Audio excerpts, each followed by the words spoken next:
good afternoon. And well, first of all, I would like to thank the organizer for the invitation to give this talk, and also for their hospitality here in Brasilia, especially Mauro and Lucas.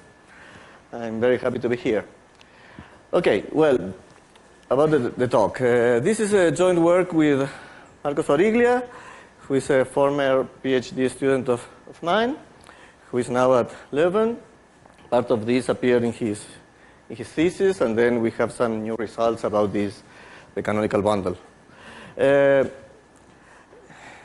To make a spoiler of the talk, I will tell you, Vaisman solved manifolds and some kind of Hermitian manifolds, which are very interesting because they have many relations with Sasakian geometry and some other kind of structures. And we will look for this kind of Hermitian, special Hermitian metrics, the Vaisman one, on solved manifolds, which will be quotients of simply connected solvable groups by discrete subgroups, compact quotients. So in this talk, there will be no semi-simple groups, parabolic groups, so it's quite far from the flag manifolds. And then we obtain a characterization of the solvable Lie groups which admit this kind of Hermitian metrics. And using these characterizations, we were able to find new examples of complex manifold with trivial canonical bundle, which is a topic which is quite interesting right now. So let me begin. Okay, well, this was a real spoiler. First, I will remember some notions of complex geometry. Then I will define locally conformally Kähler metrics, which is a class of Hermitian metrics which contain the Vaisman metrics. And then I will talk about the Vaisman Lie algebras and solved manifolds. And in the last part, I will talk about the canonical bundle of these Vaisman solved manifolds. So, let me begin. Well, I will write again here. If you have a real manifold M, almost complex structure, say there is a tensor from the tangent bundle to the tangent bundle, such that at each point it is a complex structure of the tangent space, like it's written here. Its squared is minus identity. So this clearly implies that the dimension of the manifold, the real dimension of the manifold, has to be even. And there are many examples of manifolds with this kind of tensor, but there are some which are special. If you see, you can define associated to this almost complex structure this Nye-Noise tensor Nj, which is indeed a 2-1 tensor. The functions go out without any kind of derivative. It is defined like this. And when you have this, it is an almost complex structure, and this tensor vanishes identically, we say that J is an integrable almost complex structure, or simply a complex structure on M. Why the name? There is a famous theorem, and it's a very difficult theorem, which states that if a real manifold of even dimension admits one of these, an integrable almost complex structure, then M is a complex manifold. This means that there is an atlas of holomorphic charts that is a function to open sets of Cn, such that the transition functions are holomorphic. And conversely, well, the easy part is that any complex manifold has one of these tensors. That is easy to see. An integrable almost complex structure. Okay. So we add now a Riemannian metric. This is always definite positive. The a Riemannian metric on an almost complex manifold is called almost Hermitian, and we drop the adjective almost if it is integrable, the complex structure. If this tensor is orthogonal with respect to the metric, or equivalently, this is a consequence of J squared equal to minus identity, equivalently, J is skew-symmetric with respect to the metric.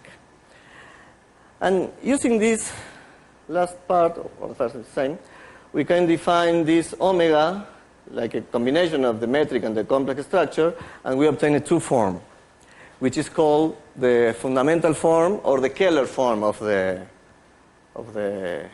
Hermitian manifold. The most important class of these Hermitian manifolds is given by the Kähler ones. Which are the Kähler ones? So we begin with the Hermitian manifold. We have the fundamental form, and when it is closed, under the exterior differentiation, when it is closed, we call it Kähler. They have a lot of many nice properties. But before that, one can see that this is equivalent to the following. If I only begin with an almost Hermitian manifold, one can say that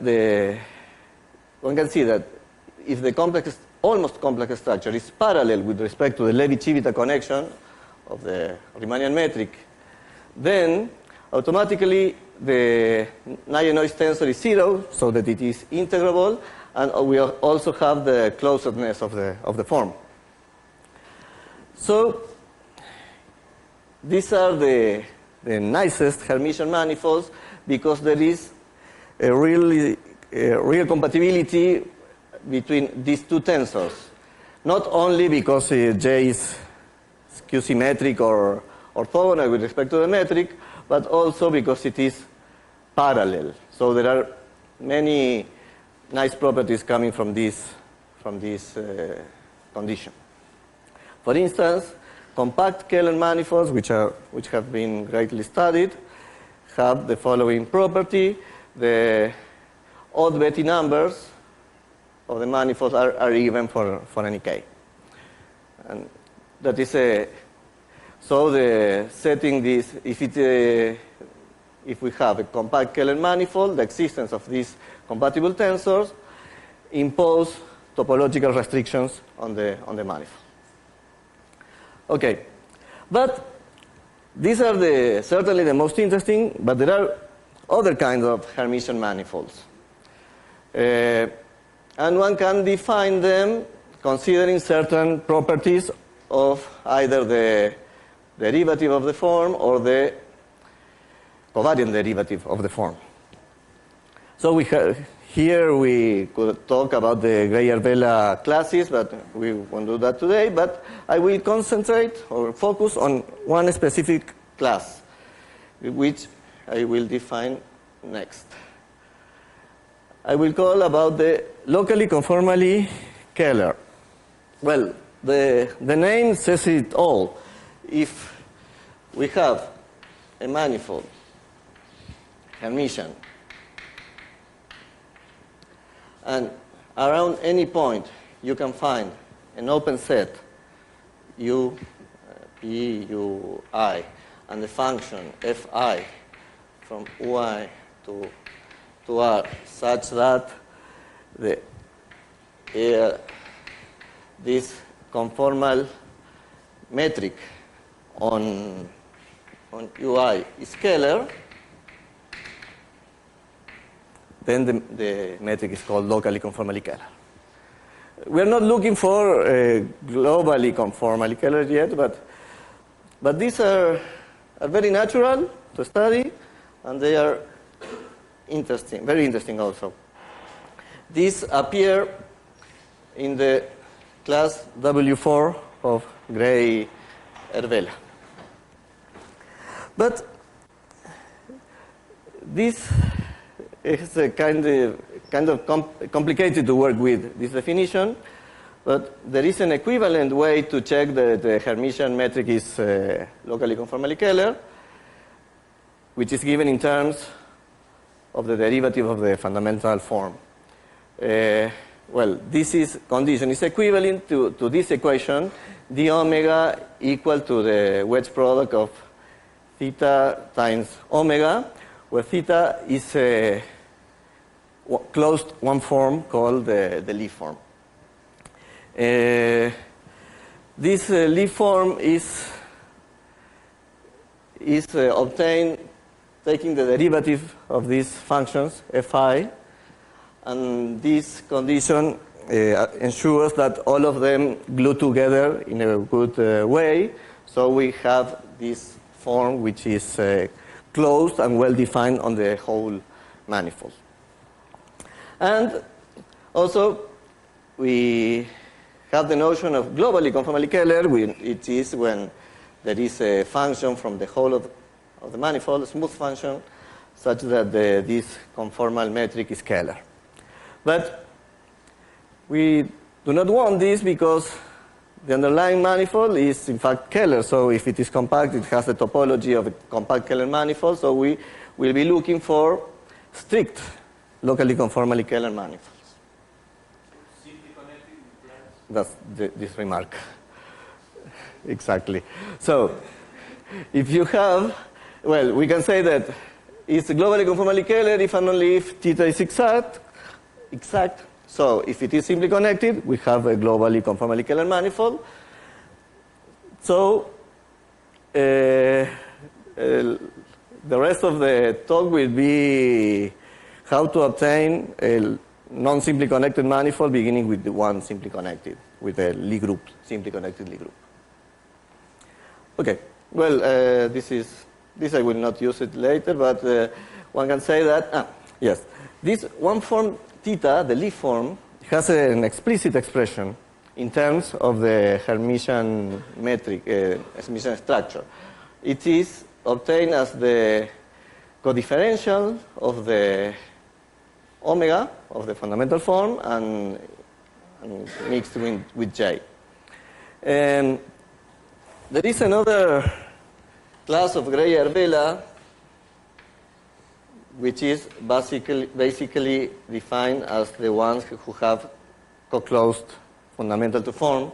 These are the balanced structures, or they have many names, but lately this is a usual one. And you can see that when this is the opposite, we cannot have 0 here, because in this case the structure would be Kähler. So these two are some kind of opposite Hermitian structures. Yes. Because you said that this theta was obtained using Fi. Yes. Including the derivative of yes. But you can prove that from using some complicated relations in Hermitian geometry from this equation you can somehow how do you say obtain solve for theta, and then you obtain this. So the functions Fi are also unique? No. You can change them by some constants. Constants, Yes. of course, because derivative. Yes. But after that, okay. Well, It's constants because theta is the differential of these x's. yes. So, yeah, okay. That's why you can go to the cover, right? Yeah. Okay. What was it? Okay. One example to see that there exist of these things. First one, we can choose any lambda in C with non-unitary, and we consider the cyclic group d lambda generated by the transformation which sends each set C or set, I don't know, in Cn non-zero to lambda times z. This is for n big greater than 2 or equal to. it can be seen that these groups act nicely in this manifold, so we can take the quotient, and it is again a complex manifold, and it is called a Hopf manifold. These are the main examples of Hopf manifold. Then the non-Hopf manifold has been generalized for something, for some other family of manifolds, but we will keep this one. They are compact. In fact, one can see that they are all diffeomorphic to S1 cross S2n minus 1. And from this, one can see that the first Betti number is 1. So it does not admit any Kähler structure. But if we consider on this Cn without the 0 the following metric, it's a standard one, but multiplied by this factor, one can see that this Hermitian metric is invariant by this group of transformations. So it goes down to the quotient, and one can see that this is in fact locally conformally Kähler. If you do the computation, it is easy to compute who is the fundamental form, at least at level of Cn minus 0. You take the derivative, and then everything works. So, yes, this is one of the main example of LCK manifold. There are others, but this has one extra property, as remarked by Vaisman in the 70s. This example has this. The Lie form is parallel with respect to the Levi-Civita connection. This does not happen in general for any LCK manifold. There are examples in dimension 4 or any dimension with 4 of LCK manifolds without this condition. So these have a special name. We will say that an LCK manifold is Vaisman, or the metric is a Vaisman metric, if the Lie form is parallel with respect to the Levi-Civita connection of G. Vaisman was the first to study this class of manifolds, and obviously he did not call them Vaisman manifolds. He called them generalized Hopf manifolds, but later this name was common use. These have some real nice properties which do not hold in general for other LCK manifolds. For instance, the first Betti number of a Vaisman manifold is odd, so that they cannot admit a Kähler metric. And well, there was a conjecture by Vaisman who said that who stated that this holds for any LCK manifold, but this was disproved in the 2000s with these manifolds, Origlia-Klaus-Thoma, which are some compact complex manifolds which are LCK, but they are built from number theory. So it's quite complicated, but it was a counterexample. They are not Solvmanifolds. They are Solvmanifolds. In fact, they were introduced in the 2003 by Origlia-Klaus-Thoma by doing a quite difficult construction with algebraic numbers. But then Kazuya in 2015 proved that they are in fact Solvmanifolds. And not only that, but the Hermitian structure is left invariant by the group. And he used that characterization as Solvmanifold to prove some properties of this manifold that weren't known before. And also it is known that compact Vaisman manifolds are mapping tori of automorphisms of Sasakian manifolds. So there is a close relationship between Vaisman manifolds and Sasakian ones. And it was exploited a lot. When you have a function from x to x, and then you you multiply the x by the unit interval, and you glue or identify a point here with its image here. That's I don't know how to do it. That's a mapping theory. There is a close relationship between my Vaisman manifolds and these Sasakian, so one can use them a lot. Okay, well, so this is the general part for general Hermitian manifolds. I will begin to speak now about Hermitian structures on Lie groups, left invariant ones. Many examples or counterexamples in geometry have appeared in the context of left invariant groups with left invariant structures. For instance, we have this. The Kodaira-Thurston manifold is a four-dimensional manifold which was obtained independently by Kodaira and Thurston in the 70s, I guess, yes. And it was the first example of a compact symplectic manifold which does not admit any Kähler metric.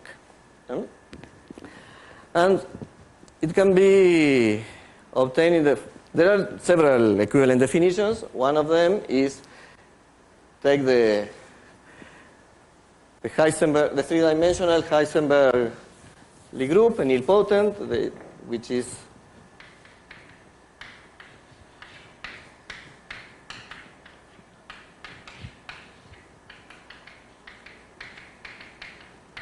this one. You take a product with R, and then you divide by a co-compact discrete subgroup. For instance, you can take gamma inside here where x, y, z are integers. And you obtain in this way the Kodaira-Thurston manifold. It's called a Nil manifold. And it can be seen that it carries a left invariant symplectic form, but it is easy to compute the Betti numbers of this manifold, for instance, using Namisu's theorem. And you can see that the first Betti number is 3. So it is odd, and therefore it cannot admit any Kähler structure. So you see here one example where a nice counter example was obtained in the early group. So we will continue our study. Okay, and we recall that we have these diffeomorphisms, which are the left translation by a fixed element on the group. It's LH of x is h times x. And a complex structure on a Lie group is called left invariant if these diffeomorphisms, the left translations, are holomorphic for every element on the group, in the group. And if we have that, this complex structure is determined by its value at the identity. So we can think that it is an endomorphism of the Lie algebra G, whose square is minus identity, and also a Nye-Noise tensor, which can be defined in terms of the algebra because we have the brackets and the J is 0. And the same for a Riemannian metric. We say that it is left invariant if these diffeomorphisms are all isometries for the metric. And in this case, the Riemannian metric is determined by its value at the identity. It's simply an inner product on the Lie algebra, which is compatible with the complex structure. So if we move now if we consider an LCK structure where both tensors are left invariant, it's easy to see that both omega and the Lie form are left invariant, so that we can work with these equations, with all of these, just at the Lie algebra level. So we have the derivative of omega is equal to theta wedge omega, where omega is a 2 form on the Lie algebra, theta is a 1 form on the Lie algebra, which is closed. So we have this correspondence, a left invariant left LCK structure on the group, and we call this LCK structure on the algebra. But as we said before, if the Lie group is simply connected, then this will be globally conformally Kähler, and we do not want that. So we will do the following. We will look for something similar to this. Here we have this nilpotent group, and dividing by a discrete group, subgroup, we obtain the compact manifold. We will try to do the same here. So we will look for LCK groups admitting lattices, which are co-compact discrete subgroups. In this case, the Lie group has to be unimodular, thanks to a result by Milnor. And it is clear that if we have one left invariant LCK structure on the group, it induces another LCK structure on the quotient. That is because the projection from G to the quotient is a local diffeomorphism. We can pass everything to the quotient. And then, if we have a lattice in G and G is solvable, we call the quotient a Solvmanifold. And if it is nilpotent, we call the quotient a nilmanifold. And when G is simply connected, we have already who is the fundamental group of the quotient. It is indeed the group we are dividing with, the gamma. And in general, given a solvable Lie group, it is not easy to determine whether there are lattices or not. There are criteria only when G is nilpotent. It is known which nilpotent Lie groups admit lattices. It is when it has a rational form, or when G is almost abelian. It was proved by Bock that almost abelian means that the Lie algebra has a codimension 1 abelian ideal, and there is an explicit criterion which says when this group has a lattice. And there is another nice feature of Solvmanifolds which I did not write, but it is the following. If we have gamma 1 a lattice in G1, gamma 2 a lattice in G2, and there is an isomorphism between these two subgroups, then the quotients are diffeomorphic. It's Mostow. It's a very strong result. So we have to look. The isomorphism class of these lattices tells us about the diffeomorphism class of these quotients. And there is another result by Saito, which I will not use, but I mentioned that when G1 and G2 are completely solvable, this means that all adjoint transformations have only real and eigenvalues. Then you can obtain something stronger. This isomorphism extends to an isomorphism of Lie groups here. This is not necessarily, they can be diffeomorphic, and these two could be not isomorphic. In fact, we will see examples of that happening later. But it doesn't happen when they are both completely solvable. We will see examples with one of these solvable and the other one nilpotent. Okay. So. But is topological space Yes. Yes, yes. 1 and 2 always. Well, I'm considering, yes, these are always, let me say, these are solvable, no? Sorry. Solvable and simply connected.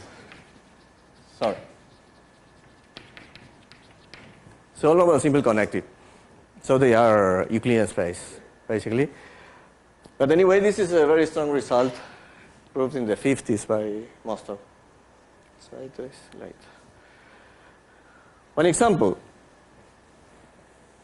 For instance, we consider a Heisenberg-Lie algebra. It was similar to the one that I wrote here, but with more dimension. We took times R, so we have a basis A, Z, x1, y1 up to n, where A is central, Z is also central, and we have these relations, these brackets, xy with yi give z for all I. If we set a almost complex structure here, which sends x to y and a to z, and we fix an inner product which makes this basis orthonormal, then it is easy to see that this is in fact locally conformally Kähler,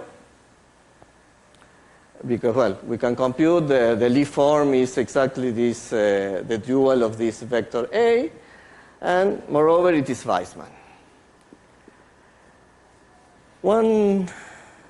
So this was introduced by Cordero Fernández de León in the 80s in a different way, but it's practically this. I wanted to make an observation with n is greater than 2 or equal to 2. There are another complex structures here. You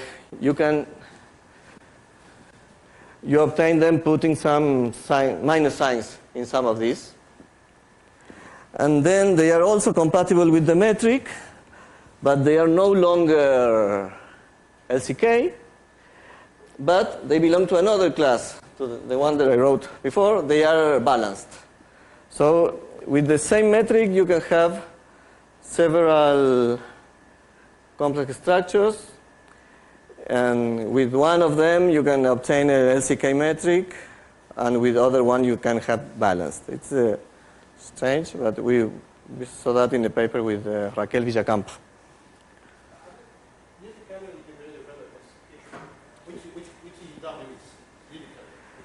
W2, 1 or 2, because it is not integrable.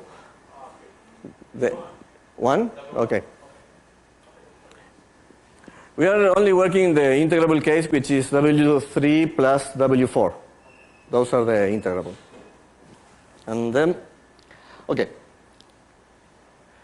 Well, and some known results. Well, there are many things here. One can check. In general, if we don't assume first that it is solvable, if we have an LCK metric on a Lie algebra, we see that it cannot be semi-simple. It is easy to check that. And then, if G is reductive, there are really very few options. There are only 2 cases in dimension 4. This was proved by Alexevsky, Cortez, Hasegawa, and Kamishima lately. If G is nilpotent, there are also very few examples. They are practically the ones that I gave before in the in this example. It was proved by Sawai in 2007. In fact, there is something interesting going on with the nil manifolds. Well, first, if you have an nilpotently group and you divide it by a lattice, it was proved by Benson and Gordon that there exists no Kähler metric. Left invariant or not? Except if it is not a touch. And then Ugarte did asked the question of what happens with any nil manifold with an LCK metric, and he conjectured that the same thing should happen. This n should be this group. Here I'm not asking for, let's say, structure, for any kind of invariance.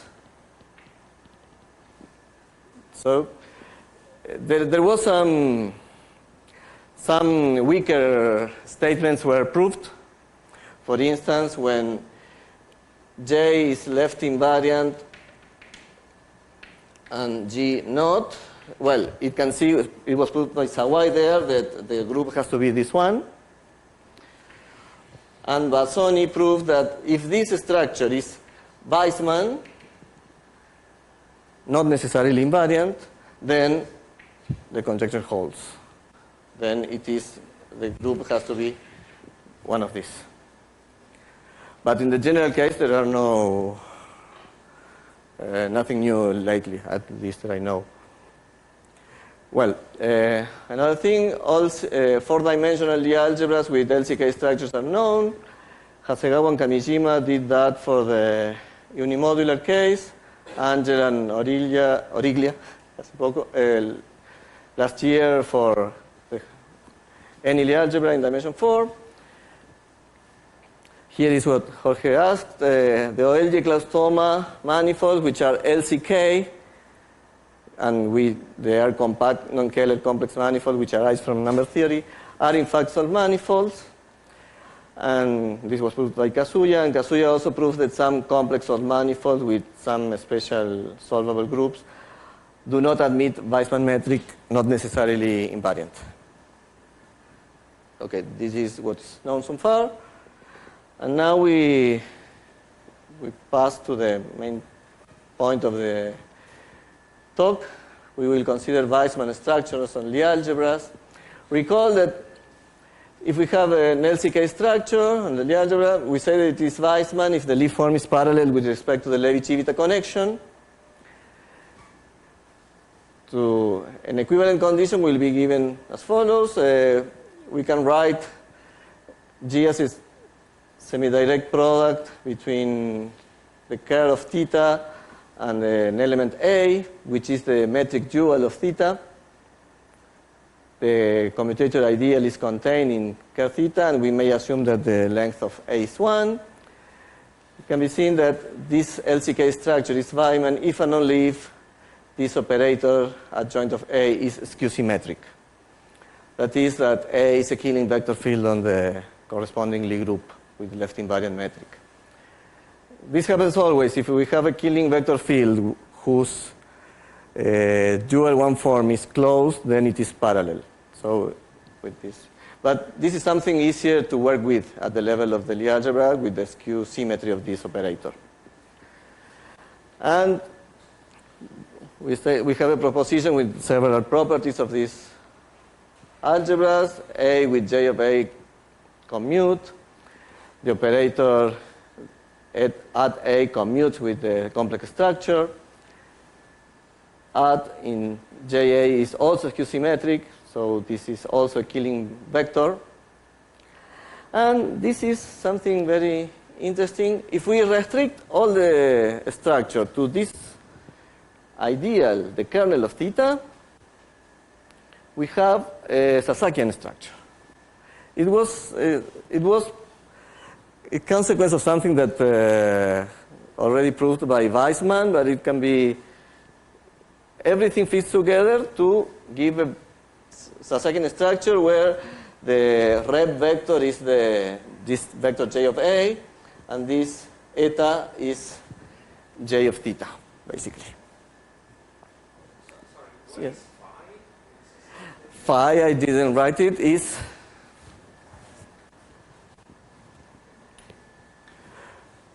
I don't know what to write.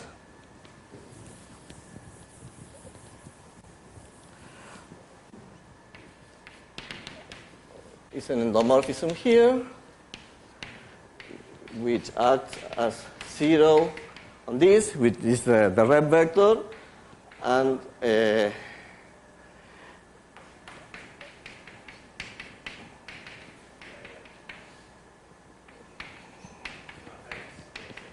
that. We forget a part of the J of the complex structure. We put it 0 there, and the rest coincides. And so this happens for any Lie algebra which is Vaisman. But we obtain something much better when we assume that the Lie algebra is unimodular and solvable. As I said before, if a Lie group admits lattices, then it has to be unimodular. So we should include this hypothesis, and we want to work with solvable algebras. And then, in this case, we obtain the following. This element, J of A, which was the rep vector of the Sasakian structure, is in fact in the center of the Lie algebra. This is because the unimodular part implies that this vector is in the commutator ideal, and when we have a solvable algebra, the commutator ideal is nilpotent, so add of JA will be nilpotent, but it is also skew-symmetric because of what we saw before. Then it has to be in the center. Skew-symmetric and nilpotent is 0. And moreover, the center of the Lie algebra cannot be much bigger. J of A is in the center, and another possibility is A is in the center or not. It's a dimension at most 2. So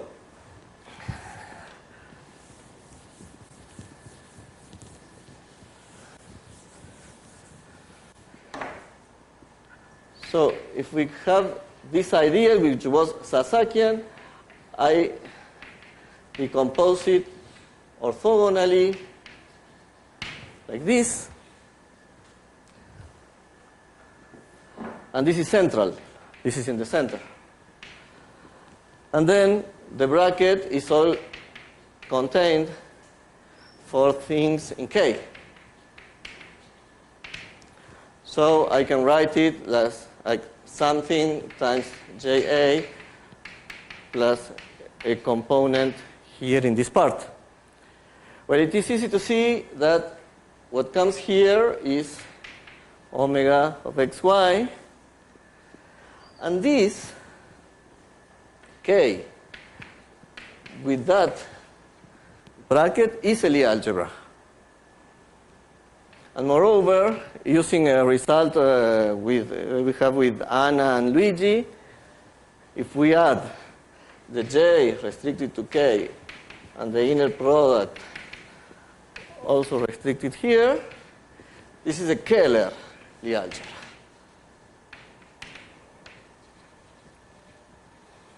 This is a consequence of this being Sasakian.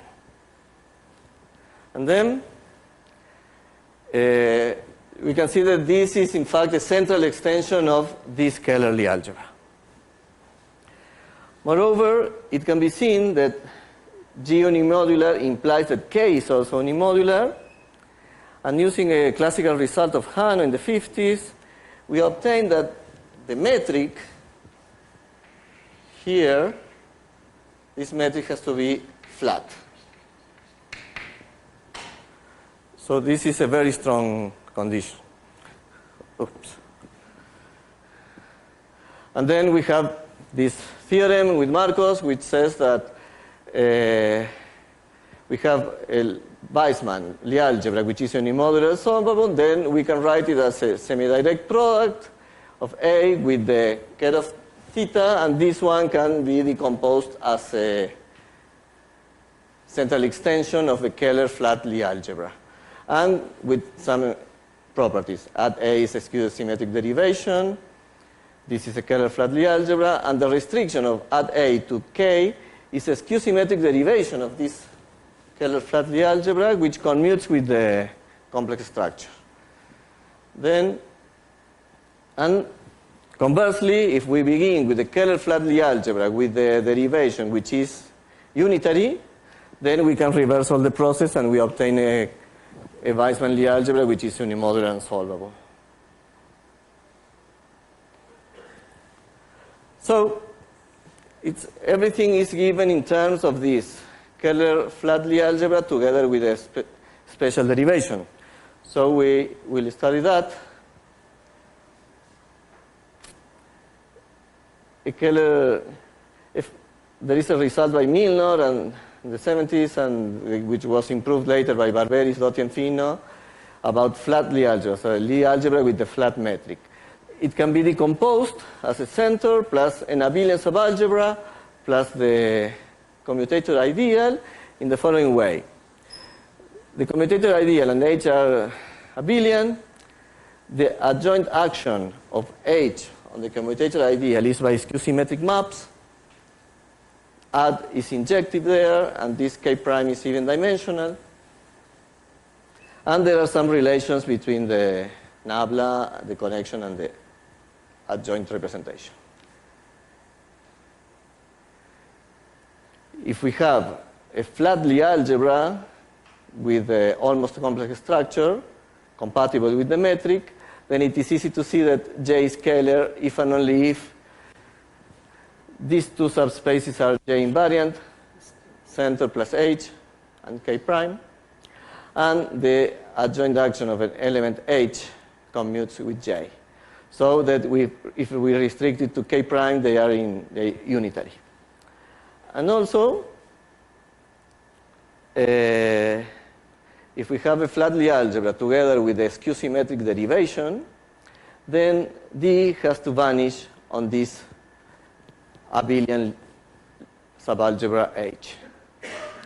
So we have a lot of information that we can use it, and we can use it to build more examples. But first, using all this, we can prove a strong restriction which have Vaisman Lie algebras. We can see that if a unimodular solvable Lie algebra admits a Vaisman structure, then the eigenvalues of ad x are all purely imaginary. They are 0 or imaginary, which is the opposite to completely solvable. These are called algebras of type 1. And using this, we can prove this and recover a result by Sawai, which appeared a little before, that if G is a simply connected, completely solvable Lie group with the lattice and the Solvmanifold admits a Vaisman structure, then the group has to be an nilpotent one. See? Because if it's completely solvable, it means that all the ad x have the spectrum in R, but because of this, they are in I of R, so they have to be all 0, and then it has to be nilpotent. Okay. What time is it? Okay. Have 10 minutes. Well, here, so we produce many examples, beginning with the particular flat Lie algebra, the easiest one, the abelian. We consider an abelian Lie algebra with the canonical Kähler structure. When we perform a central extension by the Kähler form, we obtain the Heisenberg Lie algebra with its canonical Sasakian structure. And now we have to do a semi-direct product with another element and a special derivation. And in this case, we can take these ones. It has to act as 0 on the center of the Heisenberg, and then like complex numbers on each block of EI, FI. So these are called oscillators of manifold. Well, in fact, they are called oscillator when all of these are positive, but we may include here 0 or negative. They have Vaisman structures, but as an application of the theorem we proved. And well, here we determine what is the structure of the simply connected solvable Lie group. We use this presentation of the Heisenberg. We have this homomorphism, and we perform that.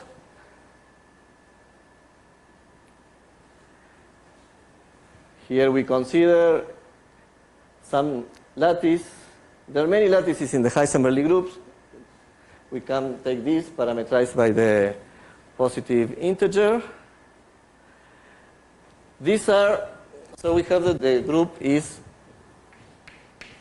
R semi-direct with this.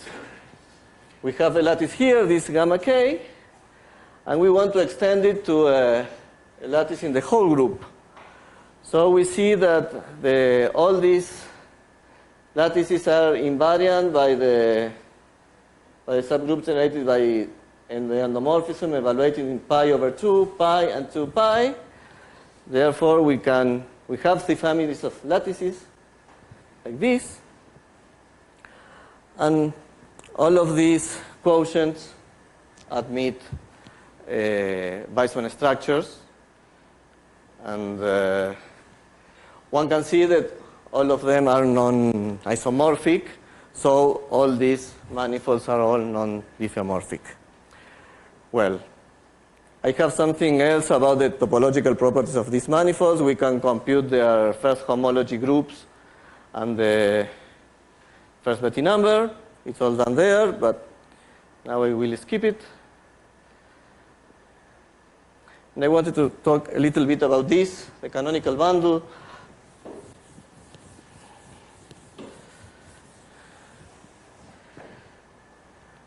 When you have a complex manifold, you can complexify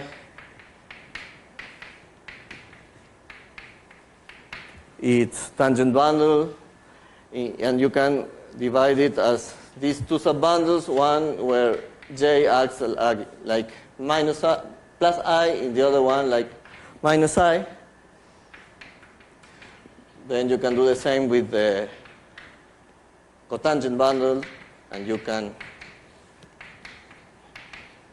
have this. And then this induces in decomposition in the different levels of forms. If this is 2n, well, we can take the lambda 2n of,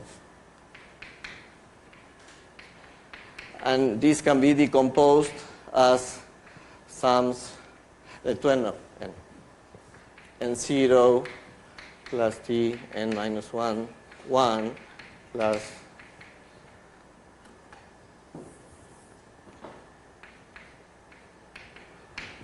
and we are interested in this, the one which consists of n0 forms, whose sections are n0 forms which are holomorphic. So we take the nth power of the cotangent bundle, and this is called the canonical bundle, and it is said that this is holomorphically trivial if and only if there exists a nowhere vanishing homomorphic n0 form defined on the whole manifold. These are very interesting lately in physics, theoretical physics, because they appear naturally in many cases. For instance, Calabi-Yau manifolds, which appear in string theory, are examples of compact Kähler manifolds which have a trivial canonical bundle. And there are other problems whose solutions are, in physics whose solutions appear in this setting. So, well, I do not have much time, so I wanted to say that about the canonical bundle of these Vaisman manifolds, it is known that the Vaisman nil manifolds have trivial canonical bundle. This happens for any nil manifold with invariant complex structure, as was proved by Salomon. Well, it can be deduced by a result by Salomon.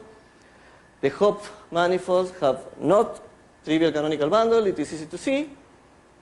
And there are some other results, but I will not mention now them. So we didn't know what happens with our Vaisman Solvmanifolds. So they can have trivial canonical bundle or not. And we could find them using this description of any unimodular solvable Lie algebra with Vaisman structure. You can write it like this, and this K is a Kähler flat Lie algebra which can be decomposed as Z, H, and K prime. And recall that the adjunct of H on K prime is unitary. It lives in U of K prime. And also at A acts as a skew-symmetric derivation which commutes with J. So it also lives in the unitary group of the whole Lie algebra. But as making a lot of computations, we can see that the 2n-dimensional Vaisman manifold admits an invariant nowhere vanishing holomorphic N0 form if and only if those endomorphisms live in this subspace in SU of G in the special unitary group, and the same happens with this at H for any H. So in this case, we have an invariant holomorphic N0 form, and that one that descends to the quotient, and it has, and then the quotient has a holomorphically trivial canonical bundle.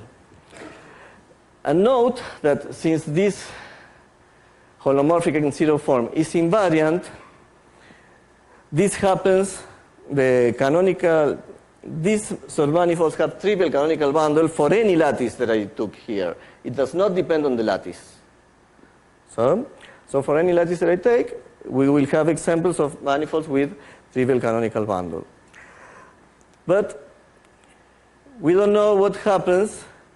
And for instance, in this, in dimension 4, well, I skip it. In dimension 6, when we have these our examples, the oscillator Solvmanifolds, which was beginning with the Kähler, the abelian Lie algebra, and we have this derivation. This is how A acts here. Well, it is easy to see that this is in the SU of the manifold if and only if the sum of all of them is 0. Yeah. So we have to take them integers so that we have lattices. And then if we take this special derivation where the sum of this is 0, we have Vaisman submanifolds with trivial canonical bundle. But we don't know what happens when this is 0, when this is different from 0. We cannot say that they will not have trivial canonical bundle. For instance, in dimension 4, you took this derivation, and the corresponding Lie group is R semidirect H3.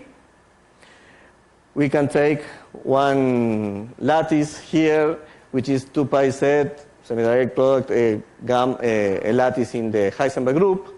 We can take another one with a pi here. It doesn't matter which are they. And if we take the quotient by this group, this, in fact, is this semidirect, because I put the 2 pi, becomes a direct product. So it can be seen also as a lattice in this direct product, so it is nilpotent. This is a primary codidal surface which has trivial canonical bundle, even though this derivation does not satisfy the condition that we talked before. And when we divide by this one, this is not diffeomorphic to a nil manifold because it is a secondary codidal surface, and it is known that it has non-trivial canonical bundle. So with this example, we have, for some lattices, we have a quotient with trivial canonical bundle, and with other lattices, not. So we don't know what happens in general. Okay, and that's it. Thank you very much.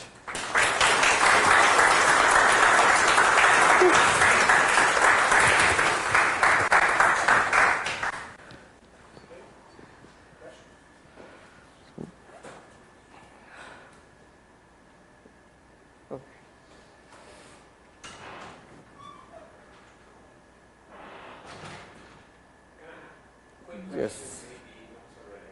Yeah. What about the polynomial? Uh-huh. Vaisman? Well, there is a work in progress where we are trying to compute the holonomy of the bismuth connection on Vaisman. For these cases, for the soft manifold, there is a strong reduction. It has dimension 1, the holonomy Lie algebra. But it is not included in SU.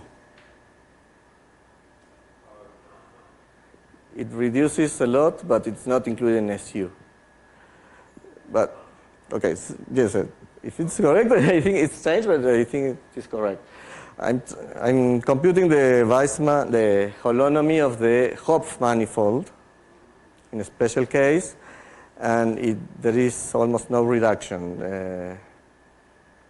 It goes from UN to UN minus 1 instead of going to something very small. And I didn't say, but Tosati has proved that when there is a complex manifold has trivial canonical bundle, you can always find a Hermitian metric whose Chern connection has holonomy included in SUN. You can find. But, so in this case, this Vaisman manifold will get a Riemannian, will admit a Hermitian metric where this happens. But I believe it is not the Vaisman metric. I guess it's another one. But I don't know how to find it. So this is the things that I know. Moroianu has studied the Riemannian holonomy for these Vaisman manifolds, and he has proved that they can be reduced to SO to n minus 1, and that's it. There is no further reduction.